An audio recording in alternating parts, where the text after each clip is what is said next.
Powerful. Thank you for that truly powerful reminder.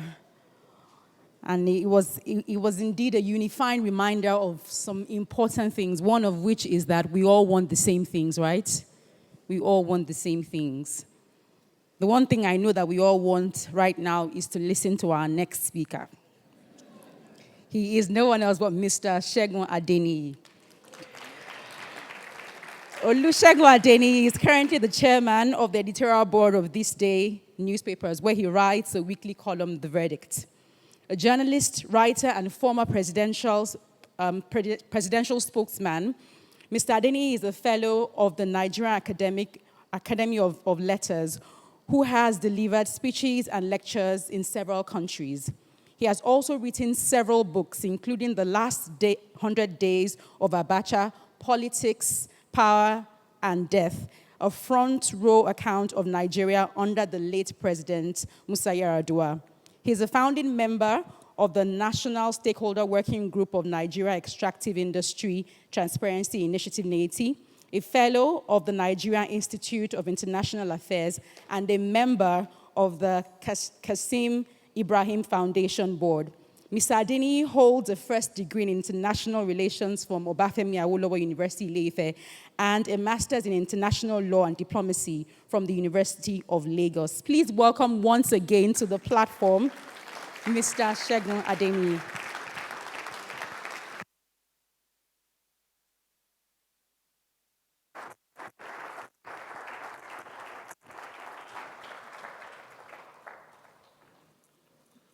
Thank you very much. You know, ordinarily I sleep very easy, but last night I just couldn't sleep. So I decided to search through Pastor Moju's messages. And I found one on forgiveness. And I opened it, I saw it's one of those Twitter something, about 59 seconds. And then I scrolled through. I saw the way people were peppering him. Because the video was taken out of context. But I scrolled down and I saw another message he preached on forgiveness, where he talked about repentance and all that. That people will always bear you ill will. And there's nobody, and the message really is, there are some people who will always hate you. There's nothing you do. And it reminds me of a message. A pastor just came one day in the church and he preached about forgiveness. That, look, people, there will always be offenses. That you can't live through life without having enemies. People will just hate you. That all of us, we have people like that. Or he does say, is there anybody here who doesn't have any enemy? Who everybody loves you, nobody hates nobody. And one old woman just raised her hand. The pastor said, please, let's bring Mama. Please, come and tell us. We want to hear your secret. So I said, Mama, please, tell us. We want to tap from your anointing. Nobody hates you. You don't have any problem. The Mama said, Pastor, I have no enemy. I've outlasted all the bastards.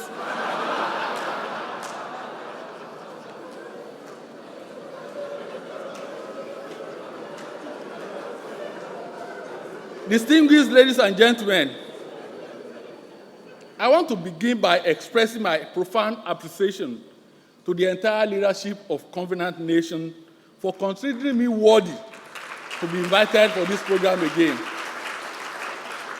It is an honor and privilege that beginning from 1st October 2012, exactly a decade ago today, this is the 8th time I will be speaking on Platform Nigeria.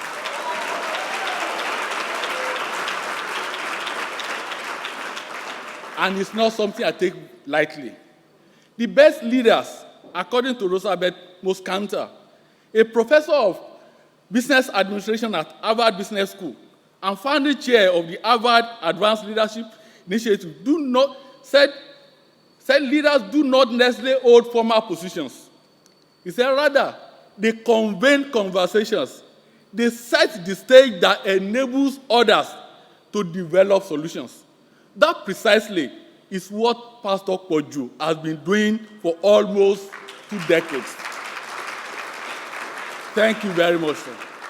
By using his convening power to bring together people from diverse backgrounds, he provokes conversations on how to promote peace and prosperity in our country. Let me also express my appreciation to my sister, Mrs. Toyin Oyemade, whom I believe has been instrumental to my being invited here again and again. Distinguished ladies and gentlemen, I have listened attentively to the previous speakers, and I share their thoughts on the challenge of leadership at all levels in Nigeria, as well as what we must do differently this time, especially as we approach the crucial 2023 general election. Rather than belabor the points they have all so eloquently made, I'm simply going to tell two stories, and I'll be out of here. As many in this audience are already aware, I enjoy telling stories because they connect reality with imagination, allowing us to learn from the achievements, failures, and foibles of others.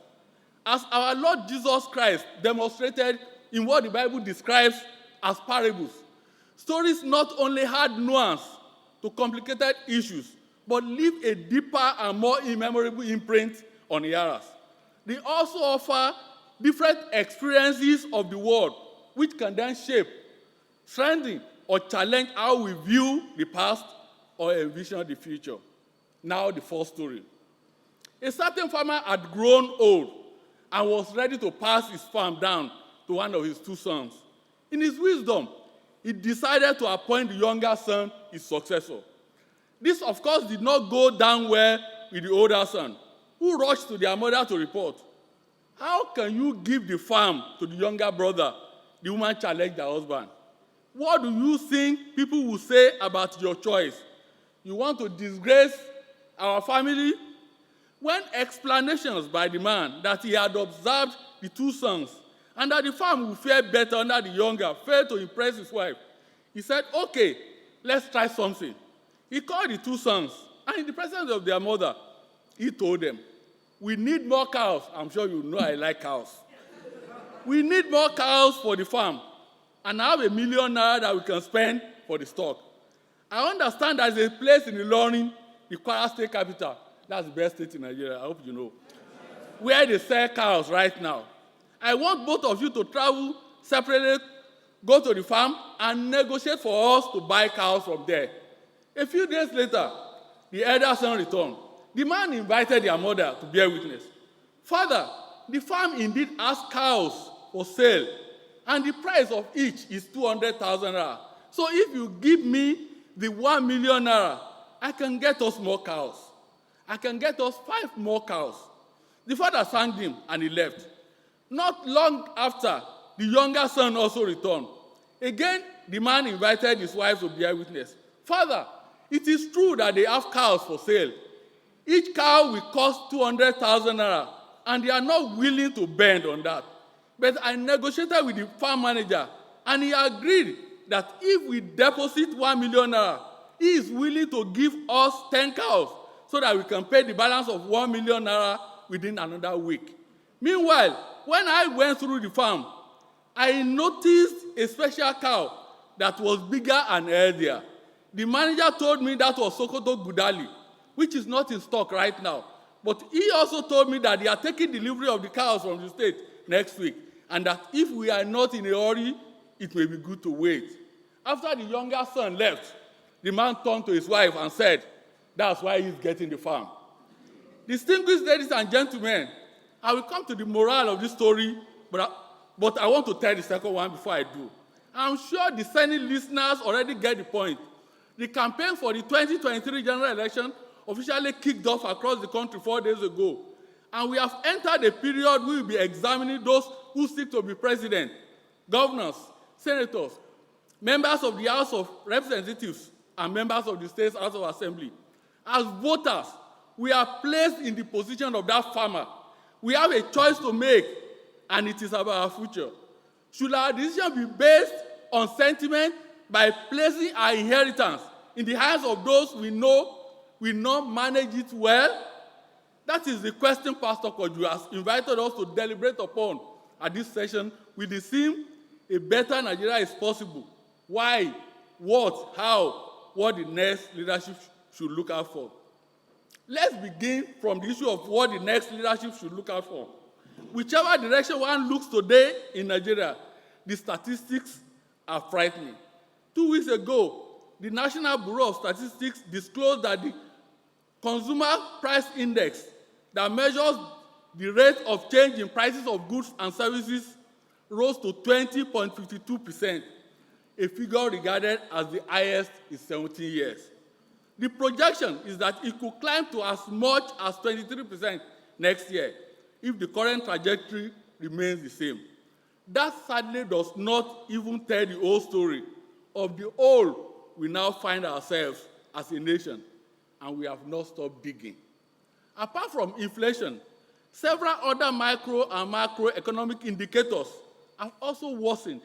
For instance, the fiscal deficit of the federal government hit 3.09 trillion in the first quarter of 2022. According to a forthcoming report by Agora Policy, a think tank spearheaded by my friend, the former NEITI Executive Secretary 𝐏𝐨𝐬𝐬𝐢𝐚, Nigeria's total debt stock increased by 439% from December 2011 to December 2021, while the domestic debt component increased by 242%, according to the report produced with support from MacArthur Foundation. The foreign component increased by 1,689%, up from 885 billion naira to 15.8 trillion naira, just within a period of a decade. Within the same period, federal government borrowing from the CBN through ways and means increased by over 7,000% to 17.4 trillion. From January to April this year, debt service exceeded revenue by 308 billion naira, and it was the largest component of expenditure. Against the background that approximately 70% of the population are under the age of 30, while 42% are under the age of 15, the rise in youth unemployment from 8.04% in 2011 to 42.49% in 2020, going by the Agora Policy report, is really telling on our precarious situation. With the research conducted by a team of experts drawn from academia, the private sector, military and civil society, other reports by the think tank on national security, social inclusion, and the state of transparency and accountability in Nigeria, which I have also been privileged to read, and no less grim. Distinguished ladies and gentlemen, I don't want to belabor the issue of the mismanagement of the oil and gas industry, especially the downstream sector, and Dr. Joaba has spoken about that. The federal government admission that it subsidized petroleum consumption by 2.57 trillion in the first 8 months of this year is enough for us to understand the enormity of the leakages within the system at a time of dwindling resources. Meanwhile, the Minister of Finance, Budget and National Planning, Zainab Ahmed, has already informed us that out of the 19.76 trillion budget proposed for next year, we are going to spend 6.7 trillion naira on subsidy of petroleum. Even when I have a problem with the ideological fixation of ASU leadership on how to fund tertiary education in Nigeria, the amount of money we propose to spend as subsidy on a single consumption item next year is still more than 6 times the 1.1 trillion naira being demanded by ASU to call off their strike. For those of us who are still counting, today marks the 229th day since the campuses of our federal universities were closed in February this year.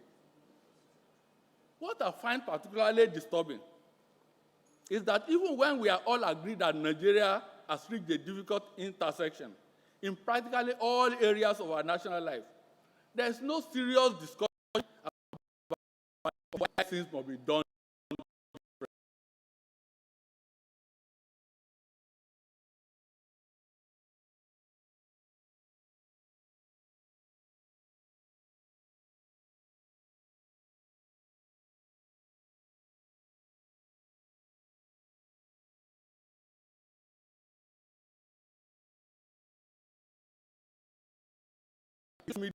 is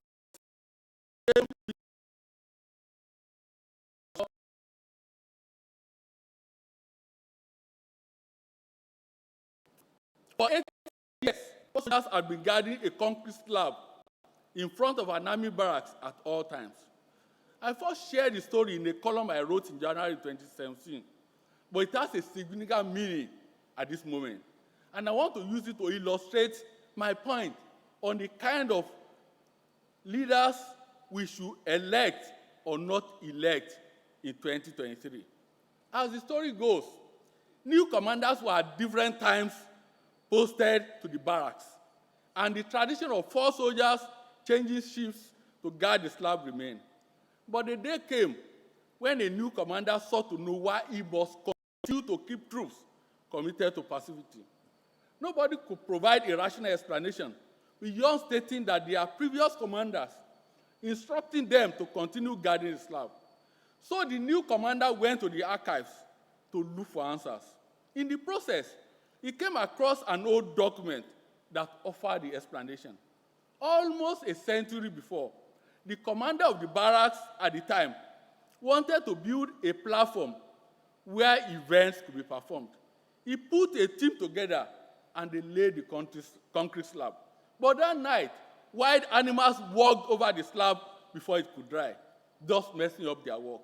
When the soldiers fixed it the next morning, the same thing happened at night. To solve the problem, the commander ordered that 4 soldiers should guard the slab for 3 weeks to allow it to dry. But a week after giving the instruction, it was transferred elsewhere. Meanwhile, a new commander brought to replace him at the barracks found the routine of guarding the slab by 4 soldiers, and without reading the handover notes left by his predecessor or asking questions, he continued to enforce the order. And every other commander that came after him did the same thing. That was how, for 80 years, there were still 4 soldiers guarding the concrete slab. No society can progress when you have such commanders at the helm of affairs. And that, many will argue, is the story of Nigeria. Distinguished ladies and gentlemen, if we critically examine the 2 stories, that of the older brother who felt it was his right to inherit their father's farm, and the commanders who for decades deployed troops on a needed assignment, there is nothing to suggest they were bad people. The problem is that they lacked essential leadership attributes. Nigeria did not degenerate to its current abysmal level overnight. Our country is what it is today because of the poor choices made over the past 62 years by a generation of leaders at practically all levels and in all sectors, public and private. To borrow a phrase you often hear, when members of the Nigerian elite engage one another in the usual lamentation of our country, we cannot continue like this. Yes, we cannot.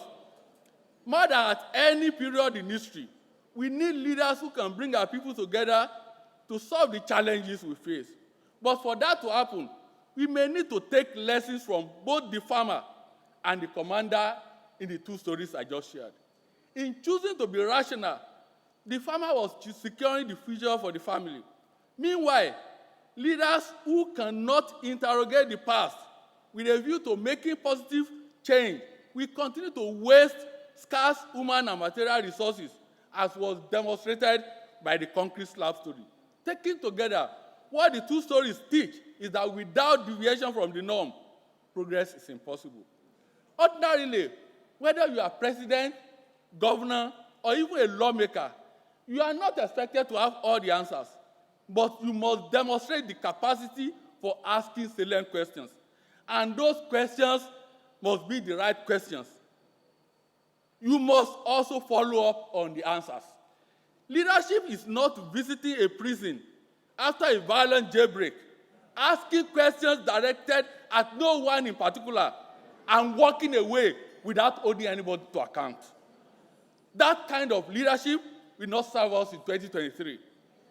In the delicate times we find ourselves as a country, it will be tragic if we end up with leaders who are either too docile to go beyond the norm or not curious enough to ask probing questions with a view to understanding our challenges and how to tackle them. Distinguished ladies and gentlemen, perhaps the most pressing challenge confronting our country today is insecurity, with reports that Nigeria accounts for at least 70% of the illegal small arms and light weapons circulating within the West African sub-region.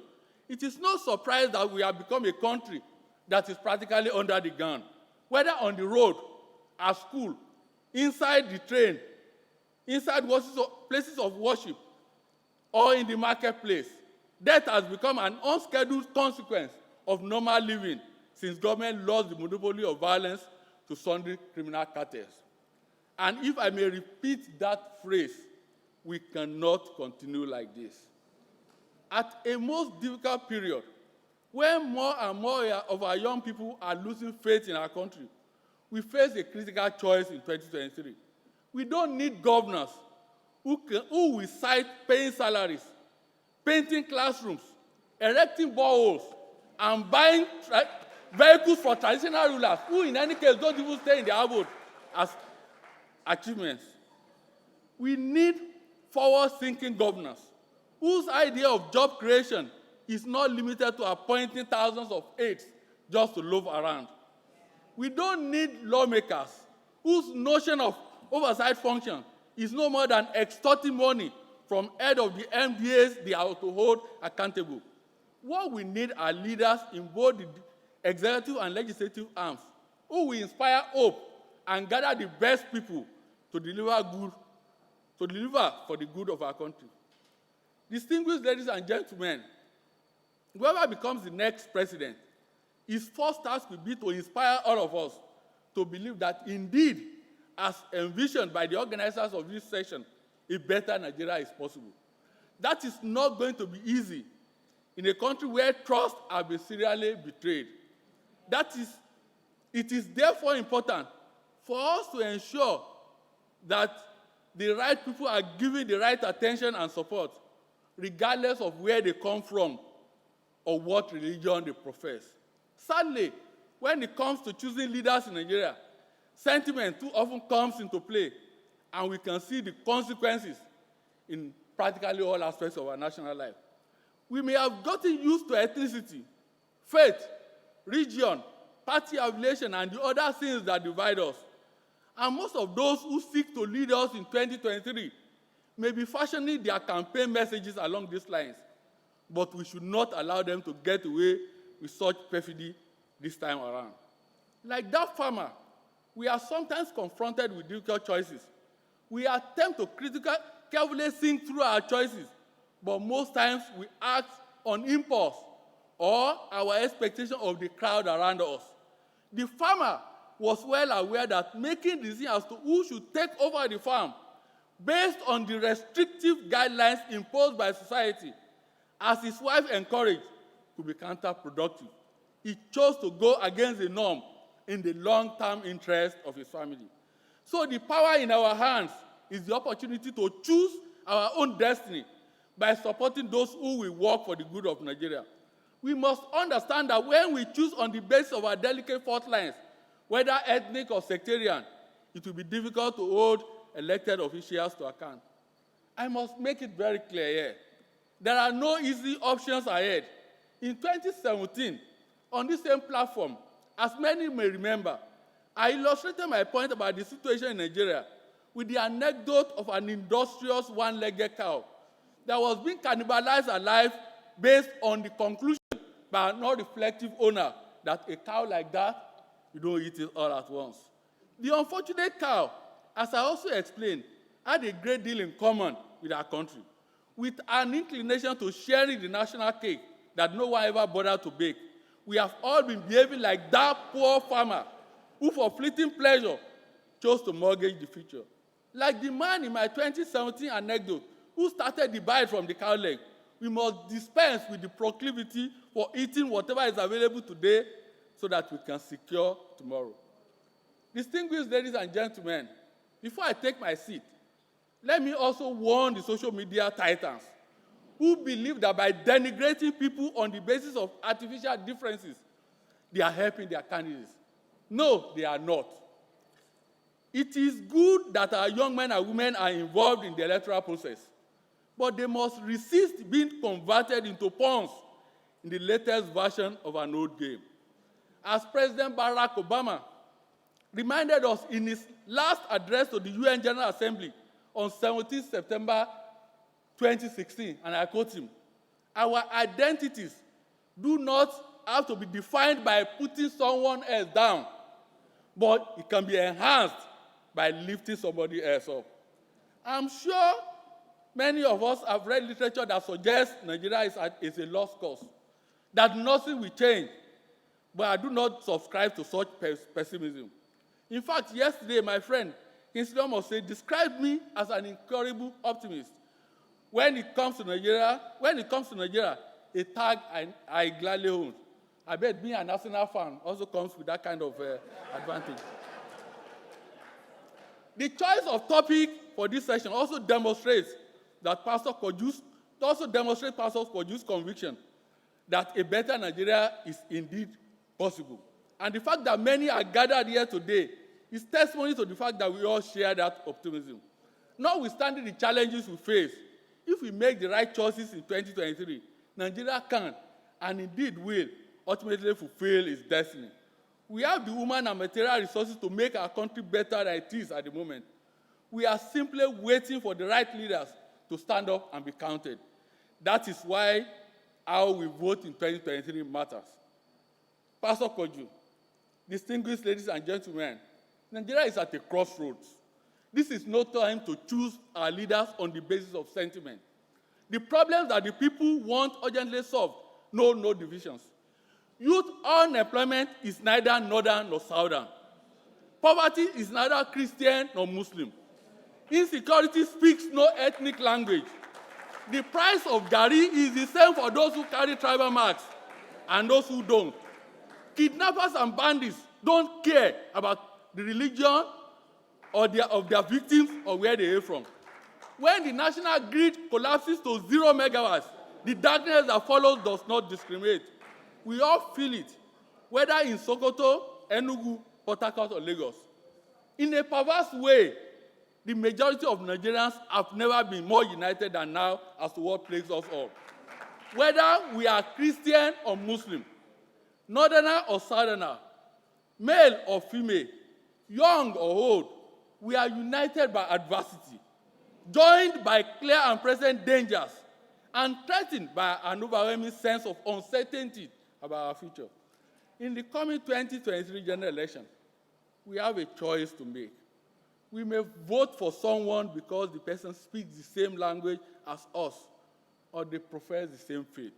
Fair enough. But we must also remember that the consequences of those choices can reverberate for years or even decades. That precisely is why it is so important that we understand that when we go to the polls in February 2023, we are setting the stage for what our tomorrow will be. Thank you very much for listening.